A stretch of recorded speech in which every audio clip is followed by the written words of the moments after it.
নমস্কার বন্ধুরা, welcome to cook with সোনালি। আমার আজকের রেসিপি হলো চিজ কর্ন স্যান্ডউইচ। এই চিজ কর্ন স্যান্ডউইচ কিন্তু আপনারা ব্রেকফাস্ট, ডিনার বা লাঞ্চ যে কোনো সময় এক কাপ চায়ের সাথে খেতেই পারেন। তো চলুন শুরু করা যাক আজকের রেসিপি চিজ কর্ন স্যান্ডউইচ।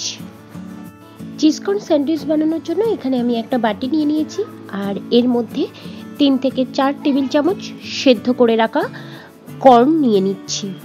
আর এর সাথে দিয়ে দিচ্ছি 2 টেবিল চামচ ক্যাপসিকাম কুচি, আর দেব 1 টেবিল চামচ টমেটো কুচি, 1 টেবিল চামচ ধনেপাতা কুচি, হাফ টেবিল চামচ red chilli flakes, half table চামচ অরিগ্যানোটা কিন্তু অপশনাল, যদি ঘরেতে না থাকে এটাকে স্কিপ করতে পারেন। আর দিয়ে দেব 2 টেবিল চামচ মেয়োনিজ। আমি এখানে ভেজ মেয়োনিজ ইউজ করছি, আপনাদের ঘরে যে রকমই মেয়োনিজ আছে না কেন সেই রকমই মেয়োনিজ ইউজ করতে পারেন। আর এখন এই সব কিছুকে খুব সুন্দর করে ভালো করে মিক্স করে নেব। এগুলো সব ভালো করে মিক্স করে নিয়ে এটাকে একটা ক্রিমি টেক্সচার বানিয়ে নেব। এখানে কিন্তু সবকিছু আমার খুব ভালো করে মিক্স করা হয়ে গেছে। এখন এই বাটিটাকে সাইড করে রেখে দেব। আর এখানে একটা প্লেট নিয়ে নিচ্ছি, প্লেটের উপরে 2 পিস ব্রেড নিয়ে নিচ্ছি, আর এই ব্রেডগুলোকে একটু বাটার নিয়ে চারিদিকে ভালো করে স্প্রেড করে দেব। এখানে আমি আমুল চিজ স্লাইস ইউজ করছি, আপনারা কিন্তু যে কোনো চিজ ইউজ করতে পারেন, বা চিজ স্লাইস যদি না থাকে চিজকে গ্রেট করেও ইউজ করতে পারেন। এখন এই চিজ স্লাইসের কভারটাকে খুলে নিয়ে এটাকে একটা ব্রেডের উপরে দিয়ে দেব। আরও একটা চিজ স্লাইস খুলে নিয়ে এটাকে আর একটা ব্রেডের উপরে দিয়ে দেব। তবে আবারও বলছি, চিজ স্লাইস যদি না থাকে তাহলে গ্রেটেড চিজ ইউজ করতে পারেন কিন্তু। আর এই চিজ স্লাইসগুলো দেওয়ার পরে যে আমি ক্রিমি মিক্সারটা তৈরি করে রেখেছিলাম কর্ন আর ক্যাপসিকামে, সেটাকে এই ব্রেডের উপরে দিয়ে দেব। খুব ভালো করে চারিদিকে স্প্রেড করে দেব। আর এদিকে যে ব্রেড আর চিজটা আছে সেটাকে এর উপরে ভালো করে চাপা দিয়ে কভার করে দেব। একটু চেপে চেপে দেব যাতে এটা ভালো মতো সিল হয়ে যায়।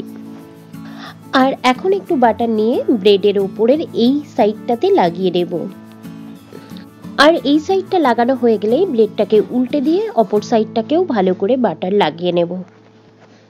এই ব্রেডের ভিতরে চারিদিকে বাটার খুব ভালো মতো লাগানো হয়ে গেছে। এখন এই ব্রেডটাকে টোস্ট করার পালা। আমি এখানে একটা টোস্টার নিয়ে নিয়েছি, আপনাদের কাছে যদি টোস্টার না থাকে এটা কিন্তু তাওয়াতেও সেঁকে নেওয়া যাবে।